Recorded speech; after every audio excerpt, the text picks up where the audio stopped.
하나님 말씀 봉독하겠습니다.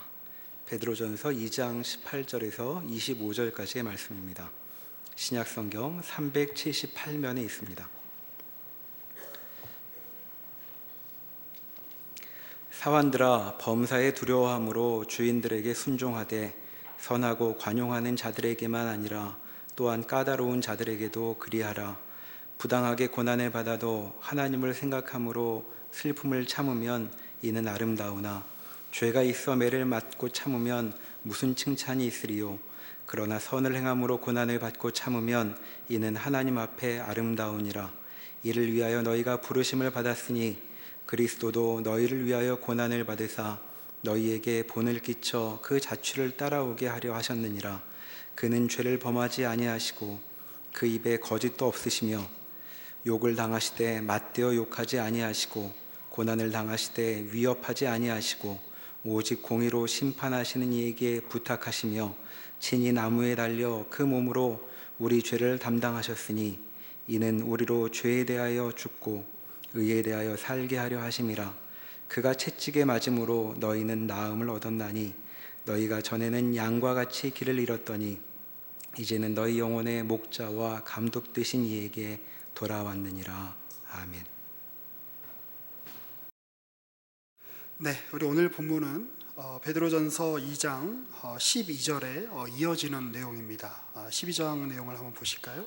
2장 12절입니다.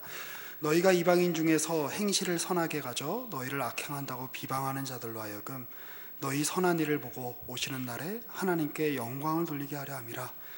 지금 베드로 사도는 그 11절에서 이 편지를 받는 그 초대교회 성도들을 이렇게 이제 표현하죠. 이 표현은 1장 초반부에 나오는 표현이기도 합니다.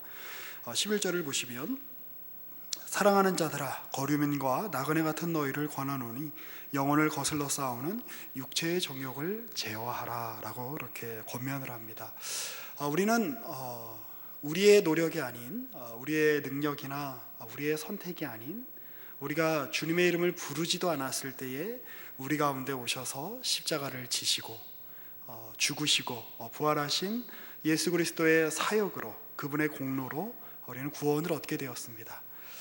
그렇지만 우리의 종교개혁자였던 칼빈이 내내 이야기하는 것처럼 이 세상에는 아직 주를 모르는 죄인들이 많고 또 우리도 여전히 구원받은 죄인이기 때문에 죄가 우리를 지배하지 않도록, 육신의 소유욕이 성령의 거룩한 열망을 지배하지 않도록 우리 안에 있는 잔존하는 죄와 힘써서 싸울 필요가 있다라고 성경 전체에 걸쳐서 그리고 이 신약의 서신서들에는 끊임없이 강조되고 있습니다.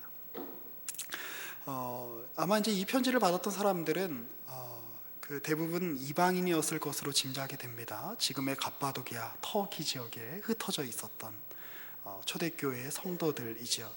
자, 그런데 이 베드로는 유대인 중에 유대인이죠. 또 예수님의 수제자라고 이렇게 자타가 공인하는 그런 이제 사람이죠. 그리고 사도 그 바울과 그 사도행전에 보면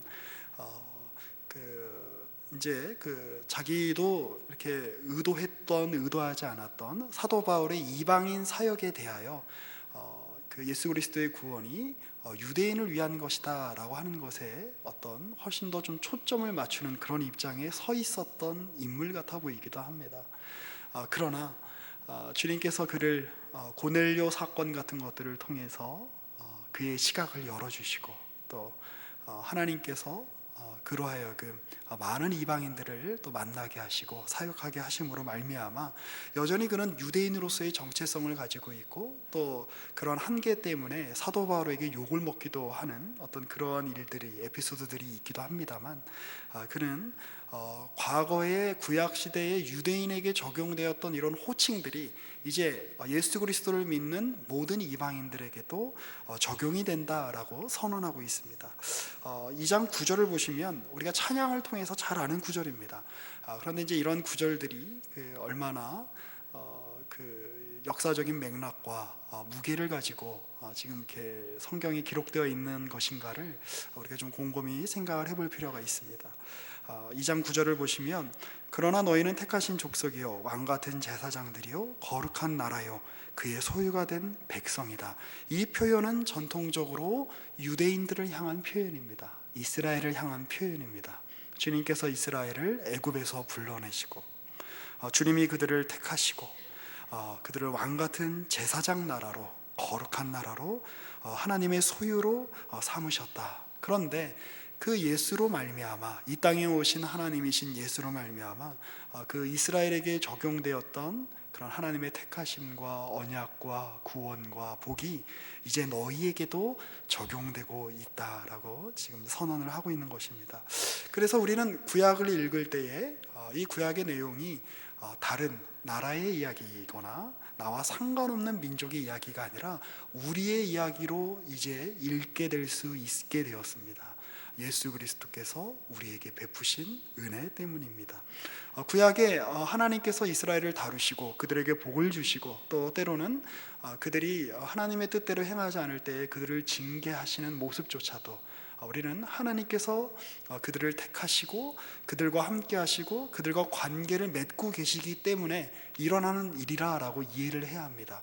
선지서들 같은 데 나타난 이스라엘을 향한 유다를 향한 하나님의 질책이 심하면 심할수록 그들의 죄를 향한 힐난, 비난 그리고 때로는 협박처럼 느껴지는 하나님의 분노 그리고 하나님의 채찍질 이런 것들이 그러한 하나님의 관심을 받지 않는 이방인의 관점에서 보면 그것 또한 부러운 것입니다.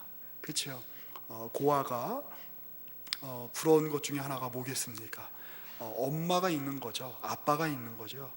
그래서 자기 친구 중에 엄마에게 혼나는 모습을 봐도 나를 저렇게 혼내줄 수 있는 엄마가 있으면 좋겠다라고 생각하지 않겠습니까?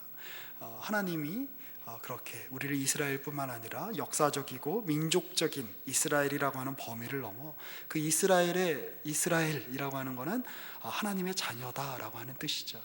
하나님이 그들과 언약을 맺으셨다. 너희는 내 백성이다 라고 하는 이 내용을 우리 모두에게도 동일하게 적용시켜 주시고 계시는 것입니다. 자, 그런 삶을 살게 되었으니 너희가 이스라엘 사람들이 역사 속에서 그렇게 살았던 것처럼 하나님의 뜻을 거스르지 말고 하나님이 너를 택하신, 하나님이 너희를 부르신 그 부르심의 목적에 합당하게 한번 너희의 시간과 공간 속에서 살아내어라 라고 모든 신약의 이 성경이 그 서신서들이 우리에게 권면하고 있는 겁니다. 그 권면이 이제 아까 읽었던 이제 12절에 나와 있는 내용이라고 말씀을 드렸습니다.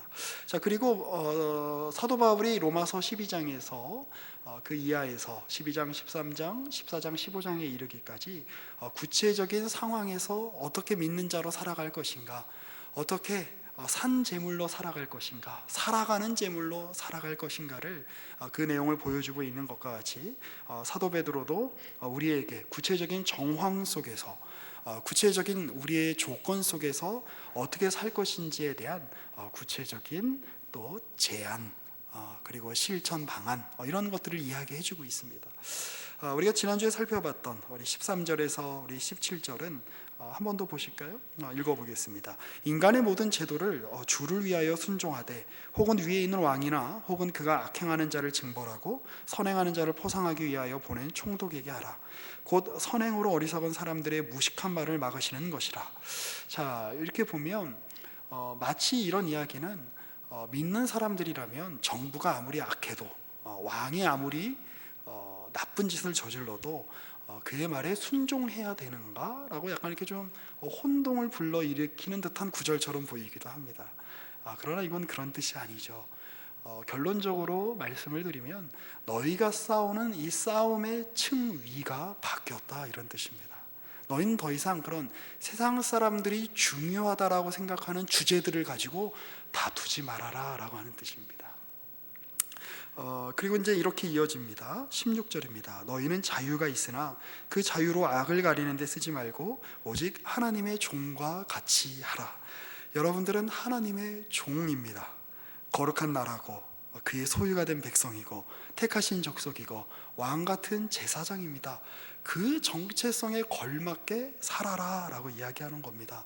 세상 사람들이 만들어내는 것, 세상 사람들의 투쟁은 기껏해서 권력이 없는 사람이 권력을 쥐는 것에 불과합니다. 그리고 그 권력을 쥐어 내가 전에 누리지 못했던 여러 가지 권리와 여러 가지 소유와 또 여러 가지 어떤 그 권한들을 가지고 남들보다 이 세상에서 더 높임을 받으면서 사는 것, 그것 이상의 어떤 목표를 가질 수가 없습니다. 내가 속한 그룹이, 나의 가족이, 내가 친한 사람들이, 나와 함께 학교를 다닌 사람들이, 나와 함께 지역에서 내 고향에서 큰 사람들이 다른 지역의 사람들보다, 다른 학교를 다닌 사람들보다, 다른 인종보다, 다른 나라의 사람들보다 보다 나은 삶을 살아야 돼라고 하는 요구, 그 이상을 가질 수 없는 것이 인간의 현실입니다. 그런데 주님이 이렇게 말씀하시죠. 너희는 그런 종류의 싸움을 하는 사람들이 아니다. 이스라엘은 거기서 넘어졌다. 그렇죠? 이스라엘은 하나님이 자기들만을 위한 하나님이라고 생각했습니다. 요나서 같은 데 보면 잘 나오죠. 자기들가 너무나 꼴보기 싫어하는 니느웨, 아수르 민족, 그들이 하나님 앞에 돌아오는 게 싫은 거예요. 요나는 그냥 그들이 내 눈앞에서 사라졌으면 좋겠는 거예요. 그런데 주님께서 요나에게 요나서 끝부분에 말씀하시잖아요. 야, 너는 이 덩쿨, 너의 어떤 햇빛을 가려줌으로 너에게 그늘을 제공했던 이 덩쿨이 사라지는 거에 대해서 그렇게 불평하고 안타까워하면서 저 성에는 정말 수많은 사람들이 살고 있는데 그들의 영혼에 대해서, 그들이 나에게 돌아오는 일에 대해서 너는 왜 관심을 기울이지 않니? 라고 이렇게 이야기를 하죠. 내 마음에 들지 않으면, 내 뜻에 맞지 않으면, 내 상황에 맞춰주지 않으면 내 눈앞에서 사라졌으면 좋겠어 라고 하는 이러한 태도, 그것은 하나님께서 가지시는 태도와 정반대가 되는 그러한 태도일 것입니다. 그렇게 하지 말라라고 하는 겁니다. 너는 다른 종류의 싸움을 싸우는 사람이니 택함을 받은 자답게, 주의 사랑을 입은 자답게 멋있게 굴어라 라고 이렇게 이야기하는 겁니다. 그러니까 15절은 굉장히 무시무시한 말이죠. 선행으로 어리석은 사람들의 무식한 말을 막으시는 것이라. 너희가 자유가 있지만 악을 가리는 데 쓰지 말아라. 17절은 이렇게 이어집니다. 무사람을 공경하며 형제를 사랑하며 하나님을 두려워하며 왕을 존대하라. 내게 부당한 권위자가 내 앞에 있다라고 할지라도 내가 마음에 들지 않는 사람들, 내가 마음에 들지 않는 사회, 내가 마음에 들지 않는 국가, 내가 마음에 들지 않는 정부, 내가 마음에 들지 않는 지도자가 내 앞에 있다라고 할지라도 그들을 악으로 대갚으려 하지 말고 하나님의 방식으로 그들을 대하라. 물론 쉽지 않습니다. 주님이 걸으셨던 길 우리가 어떻게 걷겠습니까? 그런데 그 주님이 걸으셨던 길의 좌치를 우리의 삶 가운데서 단 하나라도 따라하는 열매를 맺을 수만 있다면 그 일이 얼마나 복된 일이겠습니까? 제가 지난 5월에 그 연길에 있는 연변과기대라고 하는 곳에 우리 교회 집사님들 몇 분하고 이렇게 방문한 적이 있습니다. 그런데 그때 상황이 정말 안 좋았습니다. 지금도 안 좋지만 이제 그 사드 문제 때문에 중국과 한국이 굉장히 긴장 관계에 있고 또 그래서 그곳에서 사역하시던 많은 교수님들이, 선교사님들이 한국으로 이렇게 추방되시는 일이 그때쯤에 있었습니다. 그리고 이제 더 안타까운 것은 그 연변과기대를 이제 세우신 분이 김진경 총장님이라는 분인데 그분이 이제 평양에도 과기대를 세웠습니다. 그런데 뒤통수 맞는 일들을 굉장히 많이 당하셨죠. 미국 국적을 지금도 억류돼 계세요. 미국 국적을 가지고 계시는 연변과기대 교수님이기도 하시고 평양과기대 교수님이기도 하신 분들이 아직까지 이렇게 억류되어 있습니다. 미국과의 관계가 좋지 않으니까 인질처럼 이제 잡아둔 것이죠. 그런 상황에서 한국에 와서 이 연변과기대를 위해서 또 북한의 작년에 홍수가 굉장히 크게 났는데 그들을 도울 어떤 그 재원을 마련하기 위해서 교회 같은 곳에 가서 이제 설교를 하고 후원 요청을 하면 이제 어떤 분들이 이렇게 끝나고 이렇게 오셔가지고 당신이 그렇게 북한한테 퍼주니까 북한이 핵 만들고 이렇게 망나니 짓을 하는 거 아니냐? 또 이런 이제 욕을 이제 먹기도 하고 하시는 겁니다. 그래서 선 일을 가지고 또 하나님의 뜻을 위하여 최대한 열심히 일을 하는데 이쪽에서도 욕을 먹고 저쪽에서도 욕을 먹습니다. 그리고 그 학교가 이제 중국에 있다 보니까 이제 중국 정부에서는 이제 너희 학교를 우리 중국 정부에 넘기고 떠나라 이런 식으로 얘기를 하고 있대요.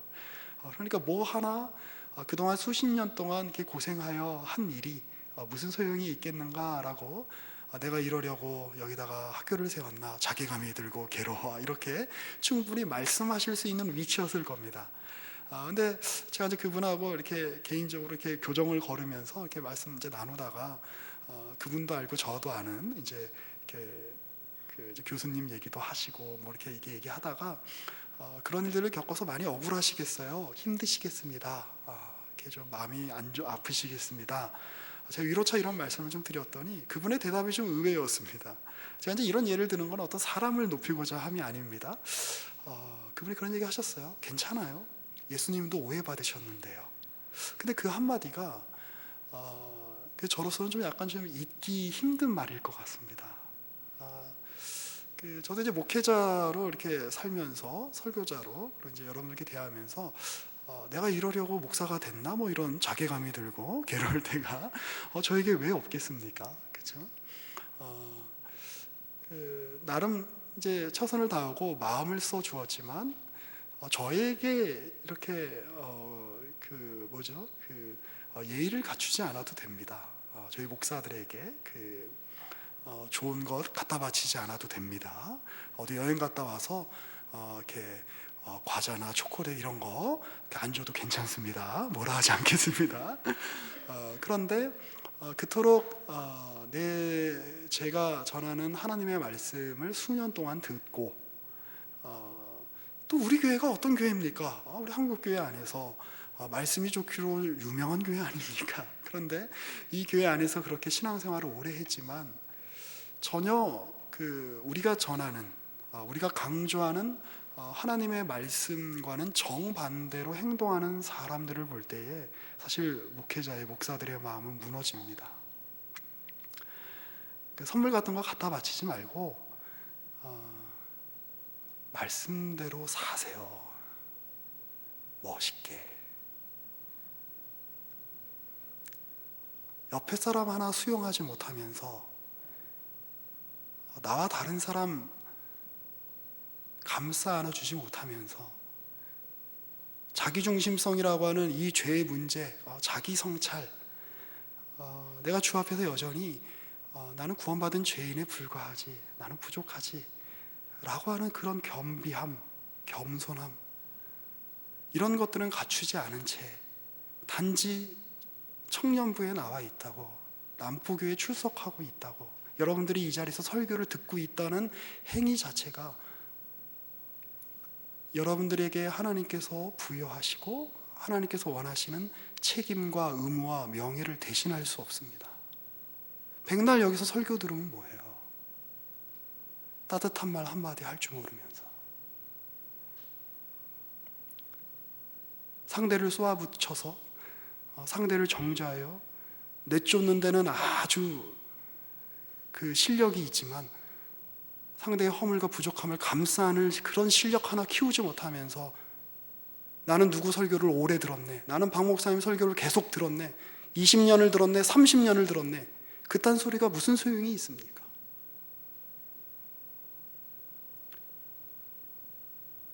자기 연민과 자기의 집중과 자기 자신의 생각과 한계를 벗어나지 못하면서 도대체 이 자리에 나와서 말씀을 왜 듣는 겁니까?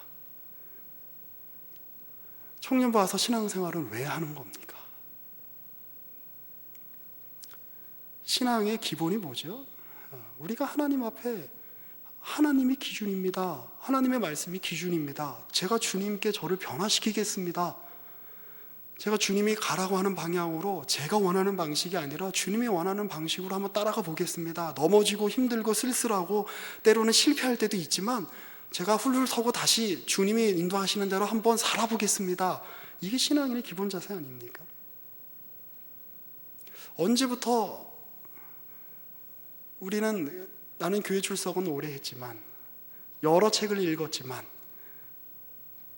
여러 모임과 또 여러 훈련을 받았지만 여전히 자기 문제 하나 해결하지 못하고 자기의 문제를, 복잡한 자기의 심사를 타인에게 덮어씌워 타인을 비방하고 정죄하고 타인을 원망하는 것으로 때우는 것. 기독교 신앙이 언제 그런 것이 되어버렸습니까? 지금 사도 베드로가 지금 그 얘기를 하는 겁니다. 그래, 왕이 부당하게 행동할 수 있다. 권력자들이 너희가 지금 살고 있는 사회의 제도가 마음에 안 들 수 있다. 근데 인류 역사상 주님이 오실 때까지 여러분의 마음에 시원한, 여러분의 마음에 합당한 지도자가 나오기나 하겠습니까? 그런 사회가 만들어지기나 하겠습니까? 그런 공동체가 있기나 하겠습니까? 우리 교회를 떠나서 어디 다른 교회에 가면 그런 공동체가 있겠습니까? 그 현실을 직시하고 하나님이 너에게 원하시는 것을 너희의 자리에서 작은 것부터, 너희의 마음 먹는 것부터, 그거 하나에서부터 시작해라. 지금 성경이 이렇게 권면하고 있는 겁니다. 오늘 우리가 읽었던 18절부터 보시면 여기서 사환이라고 하는 말은 종이란 뜻입니다. 고대 로마에는 노예 제도가 있었습니다. 그래서 뭐 납치가 돼서 노예가 되는 경우도 있었고, 나면서부터 노예가 되는 경우도 있었고, 전쟁에 패해서 노예가 되는 경우도 있었습니다. 굉장히 부당한 상황이죠. 자신의 의지와 그리고 또 빚을 져서 노예가 되는 경우도 있고, 억울한 상황입니다. 근데 그런 이들에게 베드로가 이렇게 권면합니다. 사환들아, 범사에 두려워함으로 주인들에게 순종하되 선하고 관용하는 자들에게만 아니라 또한 까다로운 자들에게도 그리하라. 부당하게 고난을 받아도 하나님을 생각함으로 슬픔을 참으면 이는 아름다우나 죄가 있어 매를 맞고 참으면 무슨 칭찬이 있으리요. 그러나 선을 행함으로 고난을 받고 참으면 이는 하나님 앞에 아름다우니라. 이를 위하여 너희가 부르심을 받았으니 그리스도도 너희를 위하여 고난을 받으사 너희에게 본을 끼쳐 그 자취를 따라오게 하려 하셨느니라.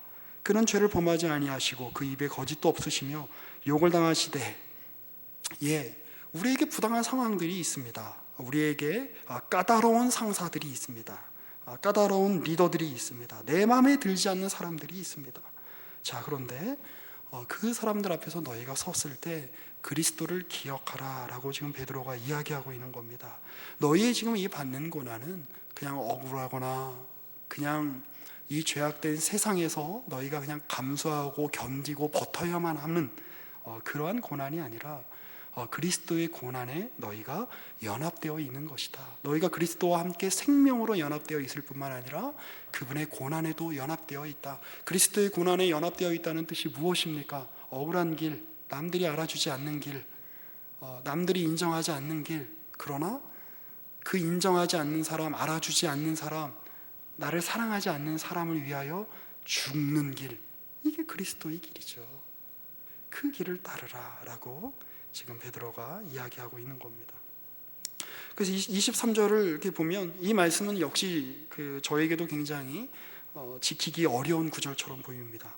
욕을 당하시되 맞대어 욕하지 아니하시고 고난을 당하시되 위협하지 아니하시고 오직 공의로 심판하시는 이에게 부탁하시며 친히 나무에 달려 그 몸으로 우리 죄를 담당하셨으니 이는 우리로 죄에 대하여 죽고 의에 대하여 살려 하게 하심이라. 그가 채찍에 맞음으로 너희는 나음을 얻었나니. 이 얼마나 놀라운 고백입니까? 너희는 택하신 족속이다, 왕같은 제사장이다, 거룩한 나라다, 그의 소유다, 그의 백성이다, 하나님 너를 기이한 빛에 들어가게 하신다. 이 영광스러운 이야기들이 우리로 하여금 어떤 결론에 이르게 합니까? 그러니 너희가 원하는 대로, 너희가 목적하는 대로, 너희가 뜻하는 대로 권력을 휘둘러라, 거기로 이어지지 않습니다. 그러니 너희는 그런 영광스러운 부름 가운데 부름받은 사람들이니 최고로 영광스러운 길을 한번 걸어보지 않겠느냐. 오해받는 길, 감수하는 길 걸어라, 괜찮다. 주님이 그 길을 걸으셨고 너희가 그 길을 걷는 것 주님의 영광에, 주님의 일하심에, 주님의 성육신의 연장으로 너희가 주님과 함께 연합하여 가는 길이다 라고 이야기하는 것입니다. 이것은 우리가 아무리 부당한 일을 당해도 무조건 꾹 참어, 그러면 좋은 일이 생길 거야 라고 하는 식의 이야기가 아닌 겁니다. 세상이 중요하다라고 생각하는 아젠다에 휘둘리지 말란 얘기입니다. 세상이 중요하다라고 생각하는 그 기준에 휘둘리지 말란 얘기입니다. 돈이 많으면 행복하고 돈이 없으면 불행하다라고 하는 세상의 기준에 휘둘리지 말란 얘기입니다. 높은 자리에 승진하면 행복하고 그렇지 않으면 너의 인생은 실패한 인생이다라고 하는 기준에 휘둘리지 말란 얘기입니다. 성경은 이야기합니다. 돈이 있는 자나 없는 자나 하나님이 없으면 다 인생이 꽝이다. 명예가 있는 자나 없는 자나 하나님을 떠나 살면 결국 그거는 풀과 같고, 우리가 1장에서 살펴봤던 말씀이죠. 그 떨어진 꽃과 같은 인생에 불과한 것이다. 인생의 핵심, 인생의 본질은 너희가 세상 사람들도 부러워할 만한 어떤 외양을 너희가 갖추는 데 있는 것이 아니라 너희 안에 그리스도로 채워지는 것, 너희가 하나님을 의지하는 마음으로 나아가는 것, 너희가 그분의 자녀로 살아가는 것, 그것이 너희가 채워야 될 내용이다라고 이야기하는 것입니다. 그러니 사도 바울은 이야기하는 것이죠. 무엇이든 좋다라고 이야기합니다. 우리 고린도전서 7장으로 한번 넘어가 볼까요? 좀 앞으로 이렇게 넘어오셔서 고린도전서 7장 17절부터 보겠습니다. 제 성경으로는 신약성경 270쪽쯤에 있습니다. 자, 그래서 사도 바울도 이렇게 이야기하고 있는데, 이 17장 이후의 내용들은 너희가 하나님이 부르신 그대로 너희가 살아낼 수 있고 살아라 라고 이야기하는 겁니다. 17절입니다. 오직 주께서 각 사람에게 나눠주신 대로 하나님이 각 사람을 부르신 그대로 행하라. 내가 모든 교회에서 이와 같이 명하노라. 할례자로서 부르심을 받은 자가 있느냐? 무할례자가 되지 말며 무할례자로 부르심을 받은 자가 있느냐? 할례를 받지 말아라. 이제 그리스도로 말미암아 우리가 주와 연합되었기 때문에 할례를 받은 것 혹은 할례를 받지 않는 것 중요한 문제가 아니다라고 이야기하는 겁니다.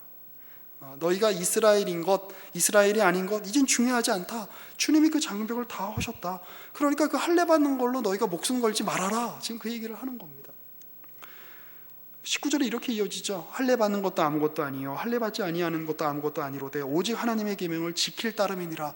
그런데 왜 너희는 할례 받는 것에 그렇게 집착하냐? 왜 너희는 너희가 익숙하게 생각하는 종교적인 형식을 다른 이도 취하지 않으면 그 사람의 신앙은 온전한 것이 아니야 라고 하며 정죄하느냐? 도대체 그 기준은 누구에게서 나온 거냐? 하나님에게서 나온 거냐? 아니면 너의 경험과 너의 판단과 너의 상식과 너의 좁은 세계관과 너의 좁은 소견에서 나오는 거냐? 그리고 묻는 거죠. 네가 하나님이냐? 네가 뭔데 다른 일을 판단하냐? 네가 뭔데 하나님이 부르신 일을 정죄하냐? 하나님은 훨씬 더 폭이 넓으신 분이다. 품이 넓으신 분이다. 이런 얘기들이 신약에 가득 차 있습니다. 20절입니다. 각 사람은 부르심을 받은 그 부르심 그대로 지내라. 네가 종으로 있을 때의 부르심을 받았느냐?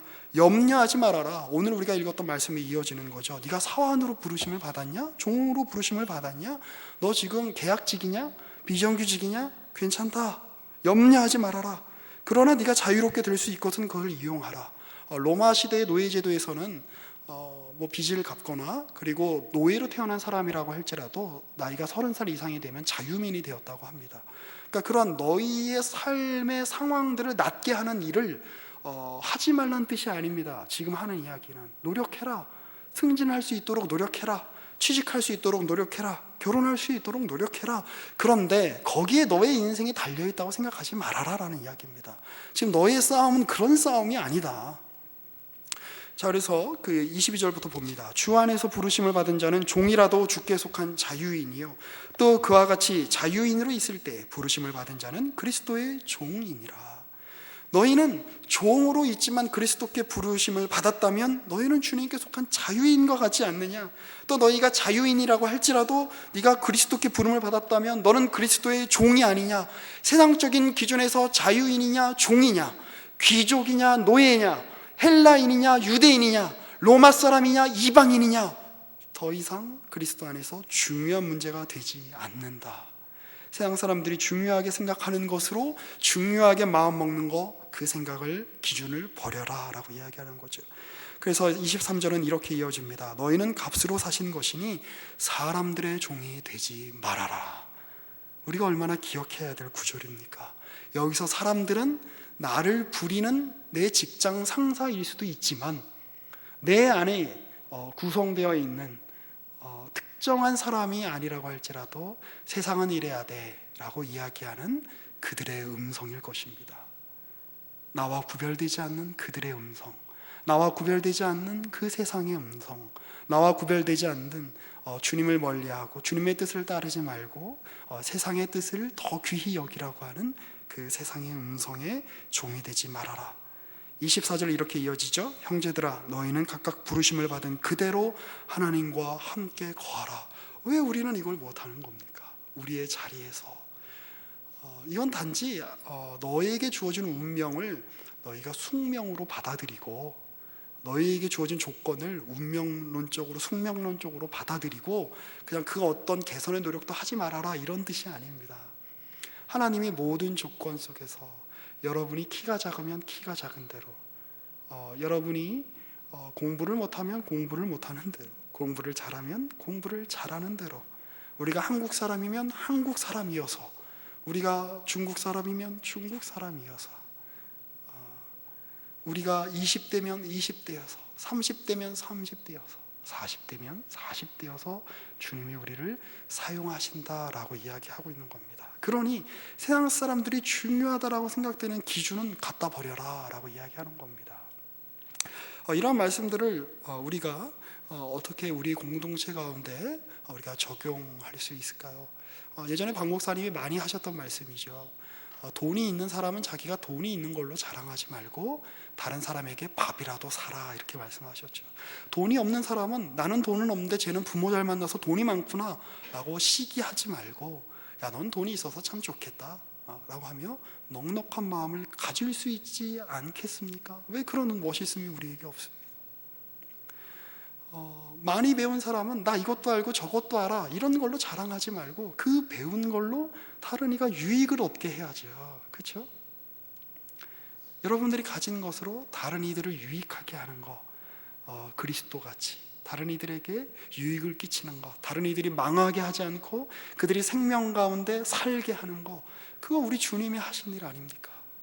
주님이 베드로의 기질을 보시고 야 너는 왜 이렇게 성급하냐, 너는 왜 이렇게 나대냐 라고 하며 너 내 마음에 안 든다 라고 하며 주님이 탁 인상을 한번 쓰시니까 베드로의 입에 탁 이렇게 뭐죠? 그 자크가 딱 채워지면서 베드로가 아무 말도 못하게 되지 않은 거 아닙니다. 여전히 베드로는 떠듭니다. 여전히 베드로는 자신의 팔과 자신의 다리를 가지고 못난 짓을 합니다. 그런데 주님이 그 베드로를 들어 사용하시는 겁니다. 그의 기질을 들어 사용하시는 겁니다. 그 조건 속에서 일하시는 겁니다. 하나님이 우리 조건 속에서 일하십니다. 그러니 여러분들이 가지고 있는 기준, 할례를 받아야 돼. 여러분들이 가지고 있는 기준, 이 정도는 돼야 돼. 이런 것들을 상대에게 적용하고 정죄하는 그 일을 당장 금하시고, 그리고 이제 우리가 우리 자신을 이해하기 위해서 이런 구분들을 유용할 수 있습니다. 저 사람들은 남포에서 큰 사람들이구나.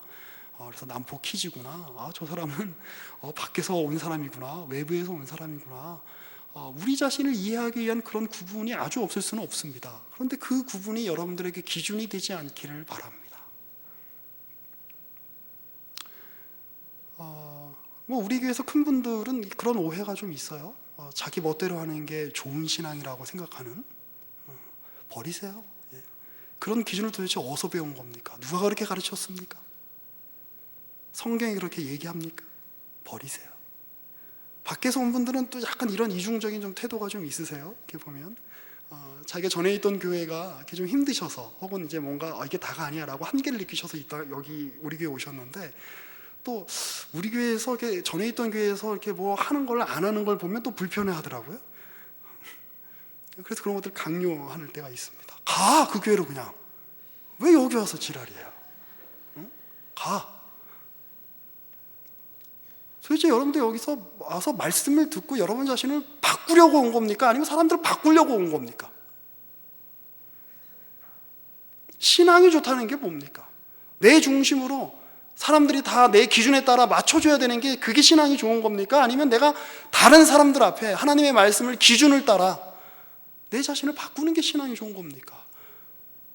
여러분, 우리가 지금 우리 나이 때, 이 청년의 때 우리 자신의 생각을 바꾸는 길, 나 자신을 성찰하는 이 감수성을 키우지 않으면, 하나님께서 그러하셨듯이 타인을 향한 감수성을 키우지 않으면 이 부분에 있어서 다름을 받지 않으면 이 관계 안에서 깨지고, 이 관계 안에서 욕을 먹고, 이 관계 안에서 지적을 당하고, 이 관계 안에서 훈련받고, 이 관계 안에서 여러분들이 그게 다름을 받지 않으면 여러분들이 나중에 50이 되고 60이 되고 70이 되어서 그거 명예로 덮어버리고 사회적인 지위로 덮어버리고 나이로 덮어버리면 괴물이 되는 겁니다.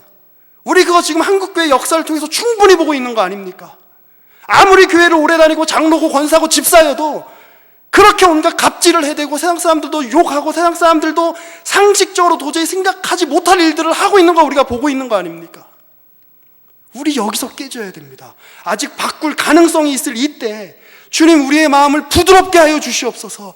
내 마음을 강박하게 하지 말게 하여 주옵소서. 내가 내 자신이 기준이 되어 상대를 정죄하고 상대가 내 기준에 맞게 행동하라고 이야기하는 게 아니라 타인에 대한 감수성이 내 안에 생기게 하여 주옵소서. 나 자신을 돌아보는 성찰, 나 자신을 돌아보는 겸손, 나 자신을 주께 순복하는 그 겸비한 마음, 도대체 그런 거 다 어디 간 겁니까? 나 이런 책을 읽었네, 나 이런 설교를 들었네, 나 이런 훈련을 받았네. 도대체 그런 걸 가지고 우리가 하나님 앞에 자랑하고 내세울 수 있을 거라고 성경이 어디 그렇게 얘기합니까? 이스라엘만큼 바리새인만큼 율법을 잘하는 사람들도 없었습니다. 경험이 많았던 사람들도 없었습니다. 온갖 교육 프로그램을 만들어서 그렇게 행한 사람들도 없습니다. 그런데 그들이 가장 예수님께 정죄받는 거 아닙니까? 오늘 주님 앞에 이 말씀들을 우리가 떠올리며, 주님, 우리의 실력이 좋아지게 하여 주옵소서. 도대체 우리 실력이 좋아진다는 게 뭡니까? 박 목사님 30년 동안 이야기하셨잖아요. 남보다 높은 지위에 올라가는 거, 남보다 많은 재산을 소유하는 거, 남보다 잘난 척할 수 있게 되는 거 아닙니다. 다른 이들을 더 깊이 따뜻하게 볼 수 있는 눈을 갖추는 거. 너 나와 다르구나. 그래. 너를 보면 나와 정말 다른 것 같은데, 나의 기질과 너무 다른 것 같은데 역시 하나님의 창조는 다양하구나. 괜찮다라고 마음먹을 수 있는 거. 주의 말씀이 기준이 되어 나 자신의 선입견과 편견과 생각과 이것들을 내려놓을 수 있는 것, 바꿀 수 있는 것, 그게 실력 아닙니까? 그 실력 키우라고 베드로가 오늘 우리에게 권면하고 있고, 또 그 권면을 따라서 우리 함께 또 이제 이 예배가 끝나면 이제 부서로 흩어지시게 될 텐데 거기서 지지고 볶으시면서 또 내 마음에 들지 않는 사람들하고 함께 밥 먹고, 내 마음에 들지 않는 사람들하고 함께 말도 안 되는 소리를 듣고 떠드는 이야기를 듣고, 그래, 네가 참 말도 안 되는 얘기를 하는데 역시 하나님의 창조는 기묘하시구나, 하나님은 정말 놀라운 창조주이시구나 라고 그렇게 서로를 따뜻하게 보실 수 있는 그런 따뜻한 또 실력 있는 공동체가 되시기를, 저 여러분이 되시기를 주님의 이름으로 권면하고 축복합니다. 기도하겠습니다. 살아계신 하나님, 우리는 전에 이방인이었고 우리는 전에 약속의 밖에 서 있었던 사람들입니다. 그런데 주님께서 예수로 성육신하셔서 이 땅에 오셔서 우리 모두를 주님 나라의 백성으로, 거룩한 나라로, 하나님의 언약의 그 놀라운 축복들을, 그 유산을 상속받을 수 있는 자들로 우리를 불러주셨습니다. 그러니 하나님, 우리 마음에 넉넉함을 부어 주시옵소서. 세상의 방식이 아닌 주님의 방식을 따라 살며 나 자신을 주장하며 나 자신의 고집을 내세우는 것이 아니라 주의 말씀을 기준으로 삼아 나 자신을 기꺼이 주께서 나를 다루시고 변화시키시는데 내어 바치는 부드러운 마음을 우리 가운데 허락하여 주옵소서. 우리의 주 예수 그리스도의 이름으로 기도합니다. 아멘.